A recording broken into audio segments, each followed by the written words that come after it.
Η ώρα είναι 5 ακριβώς και εδώ στο Έχει Γούστο θα δοκιμάσουμε να κάνουμε τη διατροφή μας καλύτερη, πιο υγιεινή, ίσως γευστικότερη και πάντως σίγουρα με τέτοιο τρόπο φτιαγμένη, ώστε να μας γεμίζει ευεξία και να μην πηγαίνει μακριά από αυτό που ήξεραν οι πατεράδες, οι παππούδες μας και οι προπάποι μας εδώ και πάρα πολλά χρόνια, αιώνες. Δηλαδή να μην μας πηγαίνει μακριά από τη μεσογειακή διατροφή, η οποία έχει γίνει της μόδας. Και φαίνεται ότι μας ξανάρχεται εισαγόμενη πια η μεσογειακή διατροφή ως ένας καλός τρόπος για να διατηρήσουμε υγεία και πολλά χρόνια ζωής. Ελάτε να γνωρίσουμε λοιπόν το καλύτερο δείγμα μεσογειακής διατροφής, που είναι η κρητική διατροφή. Με το τραπέζι αυτό το γευστικότατο και όμορφα στολισμένο εδώ και με τους καλεσμένους μου. Να καλωσορίσω καταρχάς δύο κρητικούς γέννημα θρέμα, οι οποίοι έρχονται από ένα καλό κρητικό μεζοδοπολείο. Να καλωσορίσω λοιπόν την Ειρήνη και το Στέλιο Τρουλάκη. Εδώ είναι ο Στέλιος. Γεια σου, Στέλιο. Καλώς σας βρήκαμε. Ντυμένος κρητικός. Θα σε σηκώσω μετά να... Όποτε θέλετε, όποτε θέλετε. Έτσι ντύνεσαι πάντα? Ναι, ναι. Ναι. Η γυναίκα σου συμφωνεί? Ναι. Συμφωνεί η γυναίκα μου, αλλά μου αρέσει και εμένα. Και αν δεν συμφωνούσε, τι θα έλεγε? Θα βρίσκαμε μια λύση, αλλά θα το δεχόταν. Καλώς, σωστό. Λοιπόν, και την Ειρήνη. Γεια σου, Ειρήνη Τρουλάκη. Γεια σας, καλώς σας βρήκαμε. Μεγάλη μας τιμή που μας καλέσατε στην εκπομπή σας, που έχει πολύ γούστο.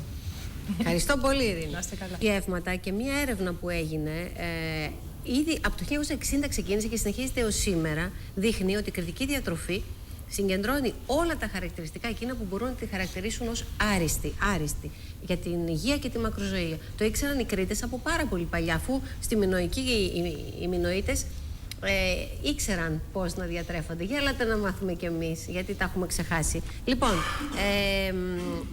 κύριε Τρουλάκη, σας αρέσει να μαγειρεύετε ή προτιμάτε να μαγειρεύει η γυναίκα σας? Η αλήθεια είναι ότι μου αρέσει να τρώω αυτά που μαγειρεύει η γυναίκα μου. Σωστός άντρας.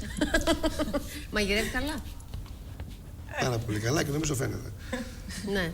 Φαίνεται και από αυτό που έφερε εδώ, γιατί η Ειρήνη Τρουλάκη θα μας δείξει πώς φτιάχνουμε και σωστό τάκο. Τάκο ή κουκουβάγια, αλλιώς το λένε. Εμείς το λέμε στο μαγαζί μας λαντουριστό. Από το λαντουρίζω, δηλαδή καταβρέχω. Είναι το κρυθάρινο εδώ παξιμάδι. Το οποίο μπορούμε να πούμε ότι η διαφορά από τα άλλα παξιμάδια είναι ότι το κρυθάρινο παξιμάδι έχει πολλά θρεπτικά συστατικά και φυτικές ίνες που δρούν κατά των νεοπλασιών του εντέρου. Λοιπόν, ας ξεκινήσουμε από το παραδοσιακό τάκο, να δείξουμε τώρα πώς το φτιάχνουμε. Θέλω την κυρία Τρουλάκη να φτιάξει τώρα ένα τάκο. Είναι το αγαπημένο φαγητό του γιού μου αυτό. Ναι. Γι' αυτό και εγώ είμαι μια ευτυχισμένη μαμά, γιατί είναι εύκολο να γίνει. Πάρα πολύ εύκολο και πολύ υγιεινό. Και υγιεινό, ακριβώς. Και από τα αγαπημένα προσφάρι των κρητικών. Λοιπόν, καταρχήν παίρνουμε το παξιμάδι. Το οποίο είναι κρητικό παξιμάδι. Βεβαίως. Γενικά όλα μας τα προϊόντα εμάς είναι κάτω από τη Κρήτη. Και γι' αυτό πιστεύω ότι πηγαίνουμε και καλά, γιατί αυτό αναγνωρίζεται. Δηλαδή, σε εμάς πρωταρχικό ρόλο έχουν οι πρώτες ύλες, μετά το καλό μαγείρεμα και η φιλοξενία. Και να αρέσει τον άντρα σας, βέβαια. Και βεβαίως. Είναι ο πρώτος που δοκιμαστής. Όταν έχουμε όμως και μαγαζί, πρέπει να κοιτάξουμε να ικανοποιήσουμε τον πολύ κόσμο που έρχεται στο μαγαζί, έτσι δεν είναι? Λοιπόν, καταβρέχουμε το παξιμάδι μας. Ελαφρώς. Ναι, δηλαδή έτσι, ας πούμε, το περνάμε κάτω από τη βρύση. Κάτω από τη βρύση. Λοιπόν, μετά το καταβρέχουμε με ελαιόλαδο. Ναι. Αρκετό ελαιόλαδο, το οποίο για μένα είναι η βάση της κρητικής κουζίνας, αλλά... Πάρε να ακούσουμε λίγο λύρα όσο κάνουμε αυτή τη συνταγή, για να ανοίξουμε την όρεξη σε αυτούς που μας βλέπουν. Έτσι λίγο... Λοιπόν, μετά βάζουμε ντοματούλα τριμμένη. Ναι. Εδώ.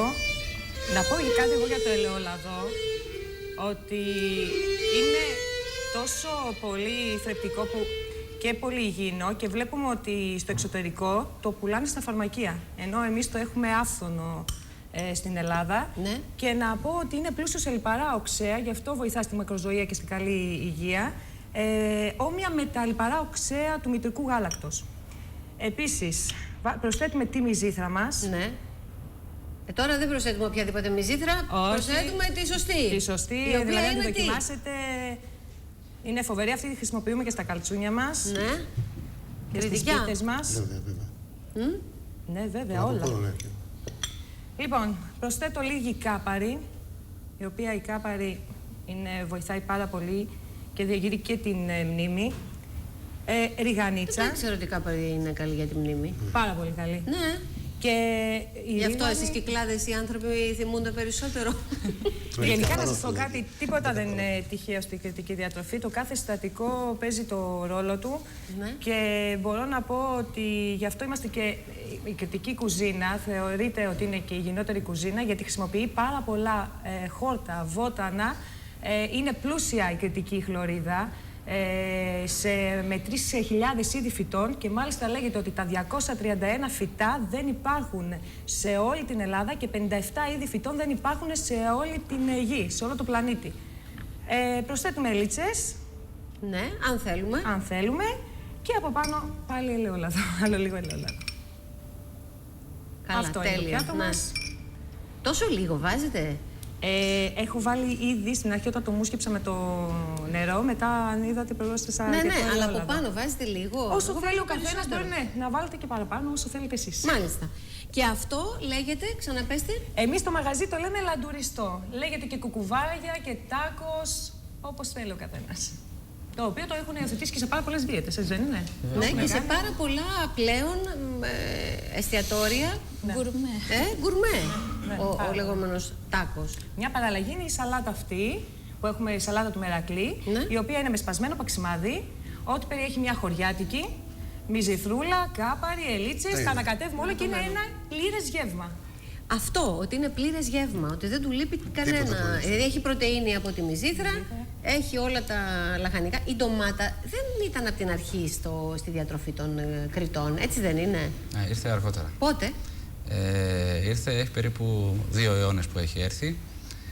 Αλλά ο τάκος σαν γεύμα είναι όντως πλήρες γεύμα. Περιέχει υδατάνθρακες από το παξιμάδι του κρύθινο. Περιέχει φυτικές ίνες από την ντομάτα.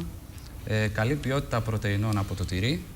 Ελάχιστα λιπαρά ζωικής προέλευσης που είναι το γάλα. Και λιπαρά όπως το ελαιόλαδο, το οποίο είναι το καλύτερο, είναι φυτικής προέλευσης. Ναι. Το οποίο το προτιμάμε. Είναι ένα πλήρες γεύμα και υγιεινό, θα έλεγα. Υγιεινό και εύκολο πολύ. Πολύ εύκολο, γρήγορο Ναι. και στη δίαιτα τα προτείνουμε.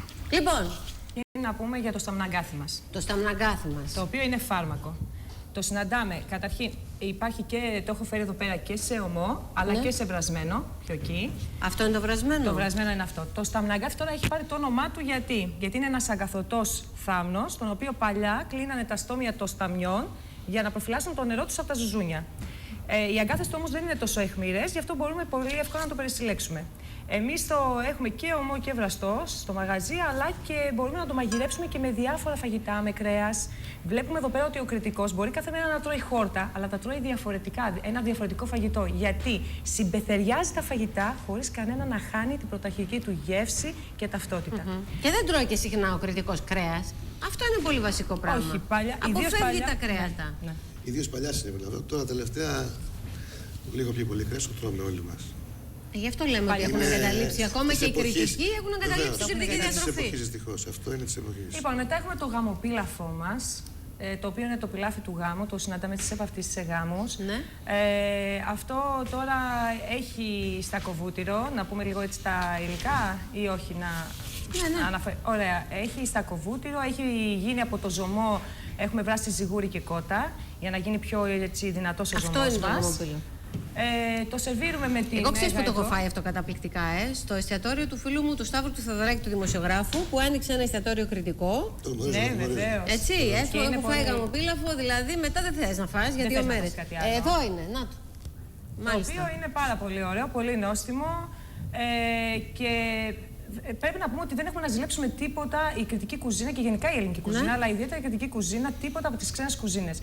Δηλαδή, έχουμε υιοθετήσει, μάλλον λέμε ότι και καλά είναι αυτό γαλλικής προέλευσης ή κινέζικο φαγητό, αλλά πρέπει να πούμε ότι οι Μινωίτες ήταν αυτοί οι πρώτοι και όταν αναφερθήκατε στη μινωική εποχή, μπορώ να πω ότι αν φέρουμε ένα Μινωίτη σήμερα, δεν θα του φανεί τίποτα ξένο.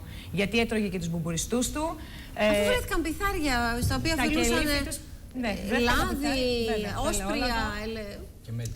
και μέλι. και μέλι. Γι' αυτό λέω το γλυκόξινο που λένε Λοιπόν, για κινέζικο. πάμε σε αυτήν εδώ τη συνταγή. Έτσι. Λοιπόν, αυτή... Πάρει χαιρετισμούς από τη θεία σου στην Πετρούπολη. Πόσο καιρό έχεις να τη δεις, παιδί μου? Από το γάμο της Βιβής. Α, ωραία. Λοιπόν, Λοιπόν, αυτή είναι η σφακιανή μας η πίτα, η οποία τρώγεται και χωρίς μέλι. Με μέλι είναι έτσι περισσότερο σαν επιδόρπιο, σαν γλύκισμα. Αυτό πώς φτιάχνετε, εμένα μου αρέσει να φτιάχνω. Αυτό είναι όπως φτιάχνουμε τα καλτσούνια μας, ανοίγουμε φύλλο, απλά μέσα βάζουμε, τα κάνουμε σε μπαλάκια και βάζουμε μέσα τη μυζήθρα, κλείνουμε το μπαλάκι και το ανοίγουμε σε πολύ λεπτό φύλλο. Δηλαδή έχει μέσα μυζήθρα. Έχει μυζήθρα μέσα. Καλά. Είναι αυτό πάρα πάει πολύ κατευθείαν στο Χρήστο το Φασόι, το σκηνοθέτη μου. Είναι φανταστικό. Είναι πολύ ωραίο. Πολύ δεν νόημα. τηγανίζεται αυτή. Για να πάρει δύναμη, γιατί Αυτό, έχουμε πολλές ναι. εκπομπές να κάνουμε, Χριστό μου. Και δεν τηγανίζεται έτσι, Μέχρι να το το Πάσχα. πούμε. Αυτό γίνεται πάνω σε πυρακτωμένη πλάκα, Ναι. χωρίς λάδι, γι' αυτό είναι και πάρα πολύ υγιεινή. Μπορεί να μας το πει και ο Ναι, διατροφολόγος πάρα μας. πολύ Έτσι. υγιεινή λύση. Εφόσον δεν τηγανίζεται. Επίσης έχουμε τα καλτσούνια μας, μεγάλη ποικιλία. Βλέπετε και σε παραλληλόγραμμο και σε μισοφέγγαρο και σε σχήμα σαρικιού. Έτσι, εδώ τώρα πρέπει να πούμε πάλι ότι η κρητική κουζίνα βασίζεται στην ευρηματικότητα και στη φαντασία της κάθε νοικοκυράς. Γι' αυτό όσες καμινάδες βλέπεις στην Κρήτη, τόσες συνταγές υπάρχουν.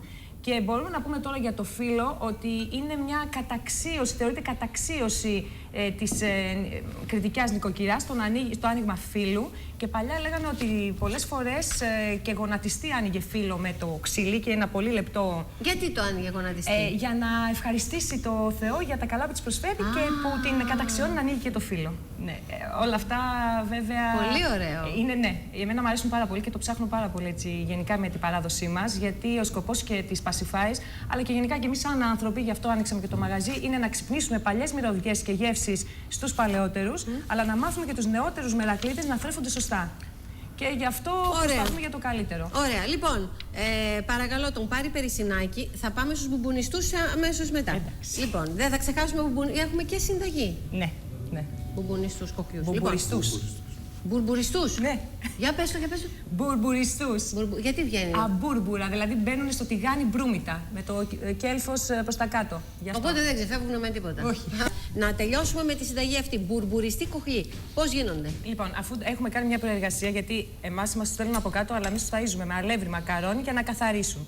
Μετά παίρνουμε έναν Και τους βγάζουμε. κάνουμε τους. Τους ταΐζουν. Τους ταΐζουμε. Πώς? Βάζουμε μέσα στο σακούλι μακαρόνια, αλεύρι, αυτά τα τρώνε και καθαρίζουν. Λοιπόν, Αυτό μετά. γίνεται το χειμώνα σου. Αυτό γίνεται, ναι. Λοιπόν, μετά τι γίνεται, τα παίρνουμε, τα βάζουμε όταν κοιμούνται, ιδίως, πρέπει αυτό να το δούμε. Τα Πότε βάζουμε σε κοιμούνται? μπόλικο νερό για να βγούνε, γιατί. Για να μην στον έχουμε ύπνο κανένα δηλαδή. ψόφιο. Μπράβο. Ακριβώς. Λοιπόν, μετά. Βρε τους καημένους κοχλιούς. Τραβάνε, ναι, η αλήθεια είναι ότι Στον τραβάνε. ύπνο τους πιάνουν οι κριτικοί. Ναι. Αφού τους ζεματίσουμε για να φύγουν έτσι τα σάλια τους κτλ. Τώρα πάμε στο πώς το βλέπουμε έτσι μαγειρεμένο. Ναι. Λοιπόν, σε ένα τηγανάκι βάζουμε αλάτι, τους βάζουμε αμπούρμπουρα, δηλαδή μπρούμητα με το κέλφος προς τα κάτω και όταν αρχίσουν να τσιτσιρίζουν, Ναι. να φωνάζουν, ρίχνουμε το ελαιόλαδο και το ανακατεύουμε σε χαμηλή φωτιά Ναι. όλο για να πάει και το αλάτι. Μετά δυναμώνουμε τη φωτιά μας και ρίχνουμε αρισμαρί, το δεντρολίβανο, το οποίο αυτό Ναι. να αποκαθιστά το νευρικό σύστημα, έτσι. Δημιουργεί το νευρικό Κάνει πάρα σύστημα. πολύ καλό, ναι. Ακριβώς. Και μετά το σβήνουμε με δυνατό ξύδι. Το αφήνουμε να τραβήξει και είναι έτοιμο για σερβίρισμα. Ένας πολύ καλός μεζές για κρασί, για τσικουδιά, είναι πάρα πολύ καλό. Έχω εδώ ένα πάρα πολύ ωραίο βιβλίο της Μαρίας και του Νίκου Ψηλάκη, Κρητική Παραδοσιακή Κουζίνα, πολύ το καλό. θαύμα της κριτικής διατροφής. Κοιτάξτε πόσα πράγματα μπορούμε να μάθουμε και πόσο μπορούμε να εμπλουτίσουμε την καθημερινή μας διατροφή με πράγματα δικά μας, ελληνικά, κρητικά, μεσογειακά, πράγματα που μας κάνουν Αξίζουν καλό στην συγχαρητήρια υγεία σε μας. αυτούς τους ανθρώπους που έχουν κάνει τόση πολλή δουλειά. Λοιπόν, Σε και αυτά τα εσάς βιβλία που έχουμε συγχαρητήρια βγάλει. που βρήκατε την ειρήνη. Είναι καταπληκτική. Λοιπόν, Να είστε καλά, ευχαριστώ καλή πολύ. συνέχεια στην Πασιφάη στο εστιατόριό σας. Ευχαριστούμε, σας περιμένουμε και να σας πω όποιος πονεί στην κεφαλή και έχει μεγάλη ζάλη να έρθει σε αυτή την εκπομπή να βρει το κέφι πάλι. Μπράβο, Ειρήνη.